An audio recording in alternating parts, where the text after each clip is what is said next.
Are you Ken? I haven't seen my grandson, Ken, since he was in elementary school, but I was sure it was him. Ken should be in high school this year, so the age fits. However, I didn't recognize the child he was carrying on his back. Grandma. Long time no see. Tears blurred my vision. I didn't know what to say, torn between the pain of seeing him and the joy of our reunion. Ken, now fully grown, was not one to show his emotions, in contrast to me. Please, let us stay for the night. I didn't know what had happened, but there must be a reason they were out in such light clothing on a snowy day, in such a place. It must have been hard, carrying a child through the snow over such a difficult distance. The child on his back was shivering. Their limbs were red and black from the cold, and their lips had turned blue. Ken's legs were also shaking, seemingly unable to carry the child any longer. I was about to nod as if to say of course when. Don't joke with me. I can't take care of that kid. The person who came stomping to the entrance, making loud footsteps, was my husband, Felix, who was supposed to be watching TV in the back of the house. It seems he had overheard our conversation. Even I flinched, used to him as I am, a high schooler like him would surely be frightened. However, yeah, I thought so. He said, with a wry smile. It was a hollow smile that twisted only his mouth. As if he had expected just that response. My name is Anna Smith. I live a relaxed life in the suburbs, a bit away from the city center, similar to living in a place like Nebraska. I'm in my late 60s now, and since my husband, Felix, has retired, we're living on our pension. Felix has always been very stubborn and difficult. When he was working, he often clashed with others and seemed to be constantly involved in trouble. But those who knew him well understood that Felix was just clumsy. He's always hated anything dishonest, and once he's made up his mind, he rarely changes it. And he was terribly bad at expressing his feelings. Back then, I knew that Felix was more stubborn and clumsy than others, so I sometimes stepped in to help. Felix was not good at work like others, but he was great with people. In a way, we were like oil and water, but we naturally hit it off. From there, we started a give-and-take relationship and eventually started dating and got married. After getting married, we were blessed with a son right away. Stubborn as Felix was, I think he poured his love into him in his own way. Thanks to that, our son, Mike, grew up healthy and is now married with a grandson, Ken, of his own. We thought our happiness would last forever, but it didn't turn out that way. Mike and I have become estranged since a few years ago. A big fight between Felix and Mike was the start of the rift. Even I, who usually stays neutral, ended up siding with Felix, so I haven't been able to meet my son for years. Because of that, I haven't been able to see Ken for a long time either. It's heartbreaking not to see my first grandchild, whom I adored, but it seems there's nothing I can do. All this was because of Mike's marriage. Mike married a woman he had been dating since his student days, named Julie. Julie lived nearby, and our families were close, so Felix and I wholeheartedly blessed their marriage. I remember when Ken was born, Felix's face lit up as if he was a different person, and he lifted his grandson in his arms. I think it was around the time Ken started elementary school that Julie began to consult with me frequently. Mike comes home late. He has a lot of overtime and works on weekends too. I tell him not to overdo it, but I was touched by Julie's genuine concern for Mike. For her, with a small child, Mike's overtime and working weekends must be quite stressful. My husband was also a workaholic, and it was tough. That's why I could understand Julie's feelings all too well. I contacted Mike several times myself. I was just as worried about him. If he overworks, his health could suffer, and if the company is that bad, he should consider reporting it to the appropriate authorities. That's what I advised. Before I could finish, Mike let out a dramatic sigh and shouted, "It's different from when Dad and Mom were working, don't interfere. I'm doing things my way." From his tone, I could tell that the company wasn't forcing him to do overtime or work on weekends. What kind of twist of fate is this? He used to say he was fed up with his father, who was always busy with work when he was young. He wasn't that enthusiastic about work, it seemed more like he saw it as a means to make money and live. Jolie must have known that too, which is probably why she consulted with me. My concern turned into suspicion from that day. Sure enough, the unease I felt grew over time. Soon after, I received news. "Jolie passed away?" Tears-filled calls from Jolie's parents reached me. Jolie had been hit by a truck while wandering on a highway. She was walking in a place that wasn't a sidewalk at midnight, so it seems the truck driver didn't notice her. Jolie was serious and calm, so crossing a highway recklessly wasn't something she'd do. At least, the Jolie I knew wasn't that kind of person. I heard later that she had often seemed distracted before the accident. Occasionally, her parents received calls from Jolie that sounded like screams of despair. Hearing about it made my blood run cold. Apparently, Mike was having an affair. Jolie knew the other woman was named Miranda, a secretary at Mike's workplace. Why she was in such a dangerous place, leading to the accident, is unclear. However, Jolie's parents said she must have been shocked by Mike's affair and it probably led to her nervous breakdown. I think I was in shock for a while after the phone call ended. When I received a message from Felix saying he was on his way to the hospital, I finally snapped back to reality. By the time I arrived, Felix, who had left work early, was already at the hospital. Only Jolie's parents and Ken, being hugged by them, were there. Of course, the first to be contacted about the accident was supposed to be her husband, Mike, but they couldn't get through to him. And then it reached Jolie's parents, and finally, at the very last moment, they got through to Mike. Even though Mike's workplace is much closer to the hospital than our house, he was the last to arrive. Moreover, there seemed to be no rush or urgency in his actions. "What the hell are you doing?" Hearing about Mike's behavior and the affair, Felix angrily confronted his son upon arrival. I had never seen such intense anger before. Yet, Ken was defiant. "I did have an affair. But Jolie's death was an accident, right? It's not my fault. And the affair was not my fault, it was Jolie's fault." He said the root cause was that Jolie stopped paying attention to him after Ken was born. Once a child is born, parenting should come first. But for Mike, who had always been the priority in the family as an only child, he couldn't accept that someone else was getting prioritized. Even if it was his own son. That's why Mike couldn't prioritize his son in his life, leading Ken to not be very attached to him. It was a vicious cycle that made him feel like he didn't belong at home. He shouted in front of the late Jolie's parents that her nervous breakdown was her own fault. Those irresponsible words made Jolie's parents break down in tears, and Felix was a step away from laying hands on Mike. All I could do was stop them and try to comfort Ken, who started crying even harder at the sight of the adult's behavior. At that moment, I could see the situation with my son and felt a wave of helplessness, almost bringing me to tears. This created a definitive rift between us and Mike. Ken appealed for either Jolie's parents or us to take him in, but Mike wouldn't budge. Though Mike confessed to the affair at the hospital, there was no further evidence, and the confession wasn't recorded, so his affair was never proven. I was unbearably worried about Mike's selfish behavior. So, hoping to be of some help, I discreetly passed Ken a piece of paper with a map to our house and our contact information. The walk from their house to ours was a bit far, but it was better than nothing. If nothing else, it was fine. That was how we parted ways. Years later, I heard through the grapevine that Mike had remarried a woman named Miranda. I heard Miranda was about 10 years younger than Mike. There were rumors that she knew Mike was married when they started dating.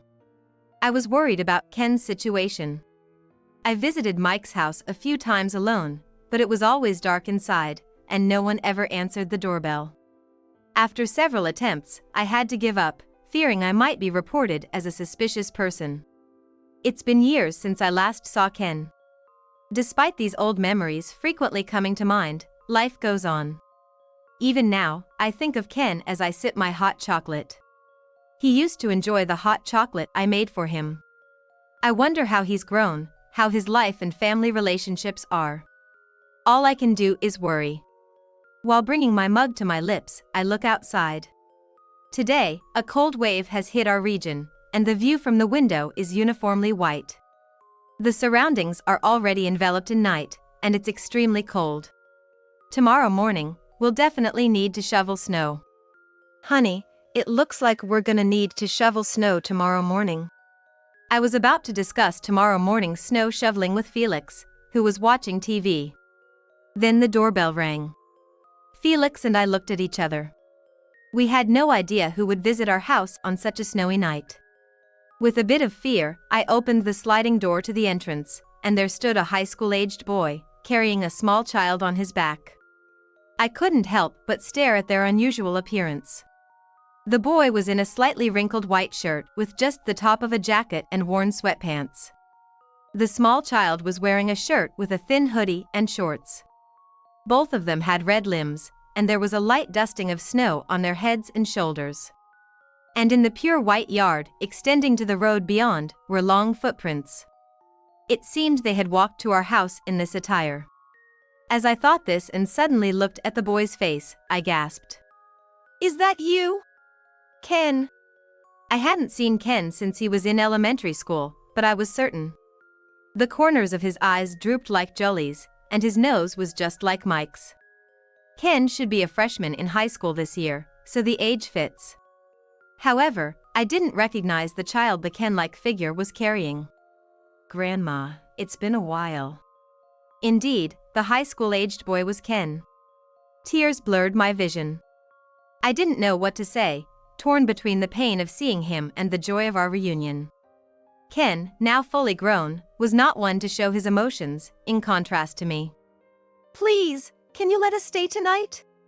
I don't know what happened, but there must be a reason they're out in such light clothing on a snowy day, in such a place. They must have come all this way relying only on the address note I gave Ken when he was a child. I can only imagine how difficult it must have been to walk this distance in the snow, carrying a child. I was about to nod as if to say of course when. "Don't be ridiculous. I can't take care of that kid."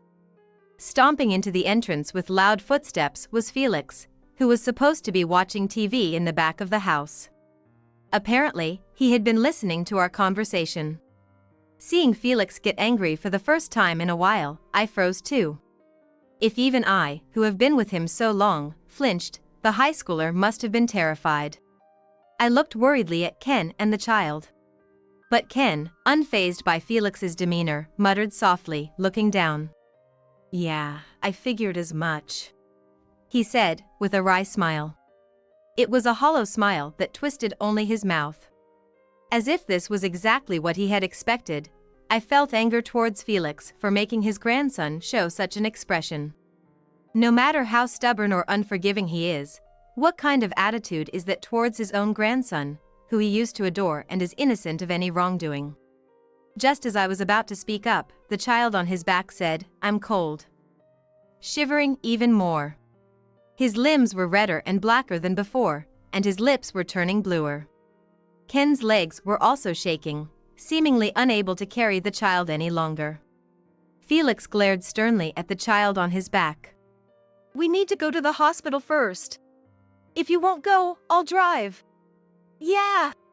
Then Felix, suddenly wide-eyed, silently grabbed the car keys and quickly headed to the garage. Though I thought it was hard to understand, Felix was actually worried about Ken and the child. "Don't be ridiculous. I can't take care of that kid." As usual, he's short on words. The child was in such a state of exhaustion that he couldn't be taken care of at home. Right, that's the kind of person my husband is. I hadn't noticed it through my tears, but I could see the urgency in Felix's behavior. Following Felix's words, I urged Ken to the garage. "You've done well to get here. We're going to the hospital, so you can relax now. I'll carry the child for you." "No, it's okay." Ken showed a surprised face, then a look of wonder and confusion.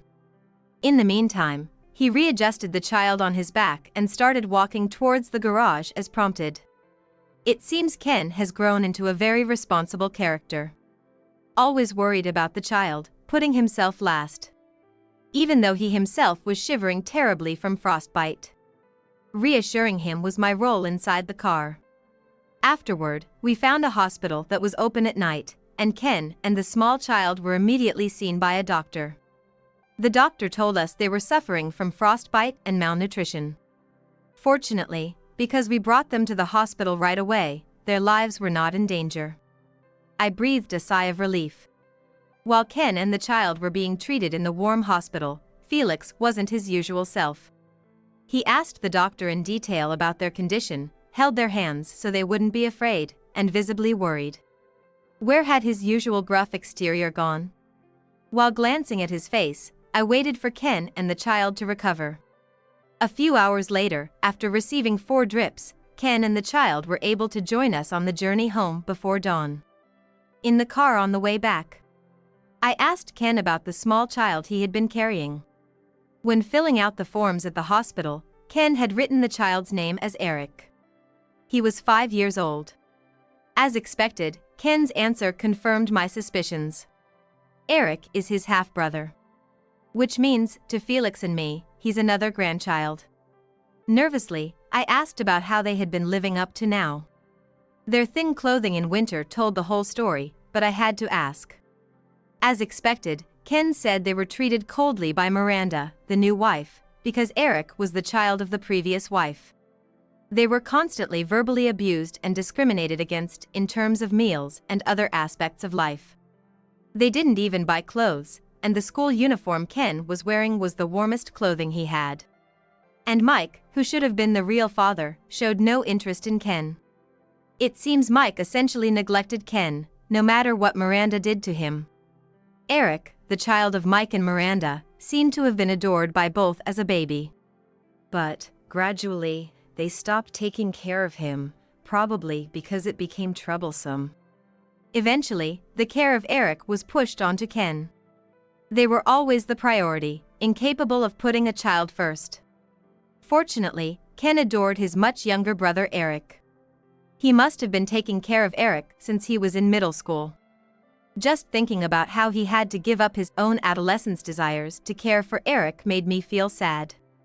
It was evident from how Eric clung to him that Ken had been taking care of him diligently, even though he was inexperienced. Due to being in a car driven by someone unfamiliar, Eric was tense and didn't speak a word. He wouldn't leave Ken's side and hugged his brother from the side, a clear proof of their bond. Finally, I asked why they had come to our house, difficult to reach by foot, especially in the dead of winter. Ken was initially reluctant to speak. Yet, as my concern reached him, he gradually began to share bits and pieces of their situation. Shockingly, Mike and Miranda had left the 2 children behind to go on a trip far away. Leaving hardly any food or money at home, their departure quickly resulted in a shortage of provisions. The fact it was the winter break probably compounded their difficulties. There was simply nothing to eat, and if things continue as they were, Ken himself and Eric would starve. And school closed, Ken, unable to impose on friends, found himself without anyone to turn to. Out of sheer desperation, he decided to make the journey to our house, Ken tearfully explained. "Why didn't you contact us sooner?" Felix shouted at Ken with a stern voice while driving. The guilt of not reaching out to his grandson sooner and allowing his son's reckless behavior. It combined with a sense of helplessness for not being relied upon, was apparent to me. However, understanding this required being familiar with Felix for a long time. "There's no need to talk like that.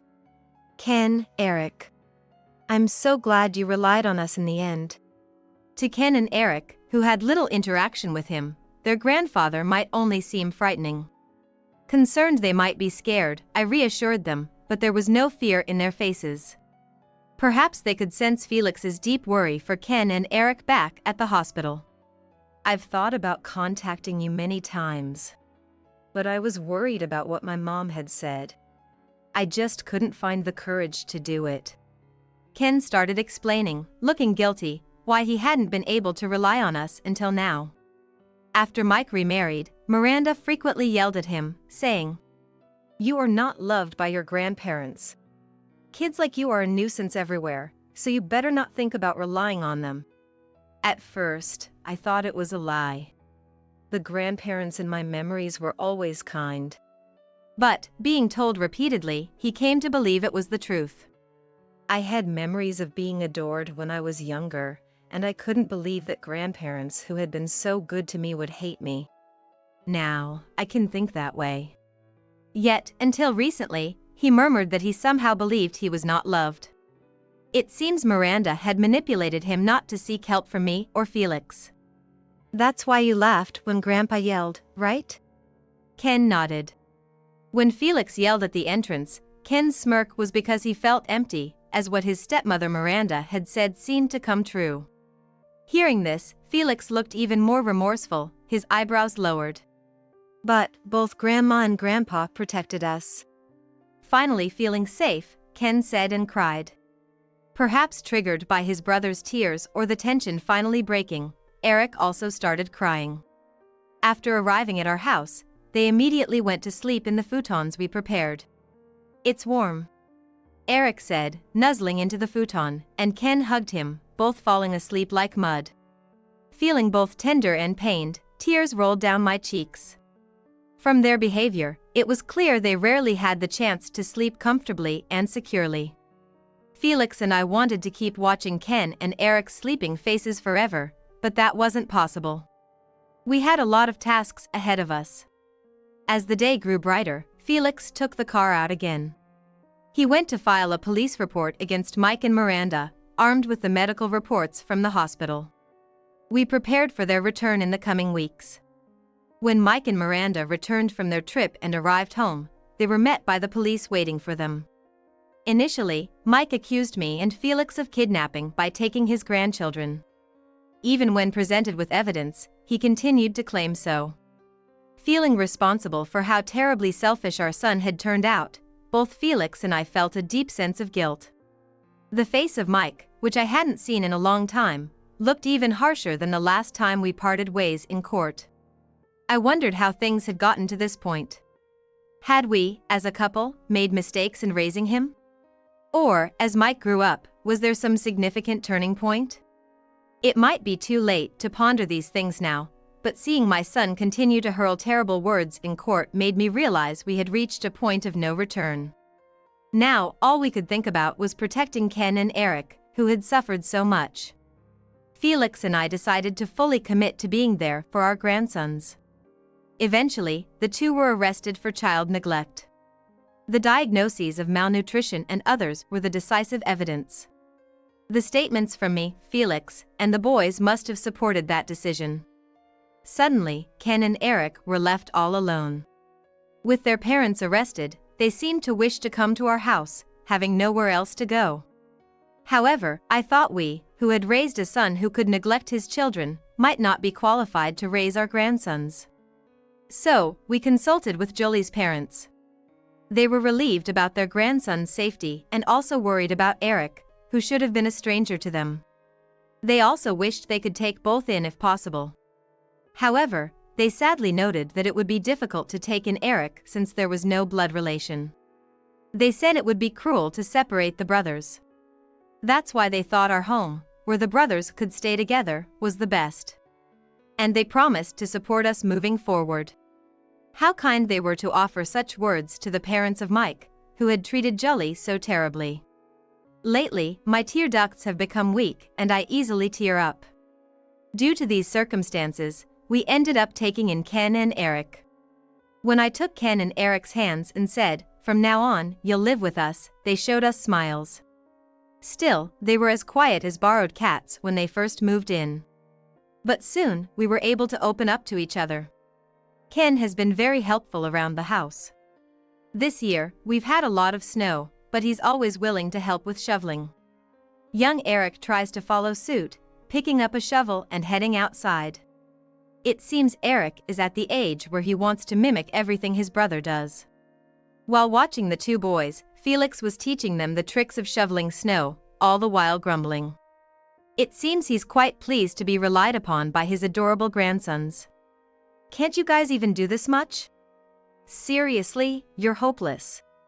With a feigned stern face, Felix always has a little scold for them. However, Ken and Eric seem to realize it's just his way of hiding his embarrassment, and they just smile and let it roll off their backs. We'll be better than Grandpa soon, right, Ken? Yeah, maybe we'll surpass him by tomorrow. Despite his gruff nature, Ken and Eric are growing up to be Grandpa's kids, including all of that. I'm watching their endearing interactions while cooking today's meal. Everyone! Dinner's ready, let's take a break! I call out loudly, and the three of them start walking towards me, laughing together. What a blissful day-to-day life. Winter is nearly over, and the season for buds to sprout is coming. Among the four of us, warm times are passing by.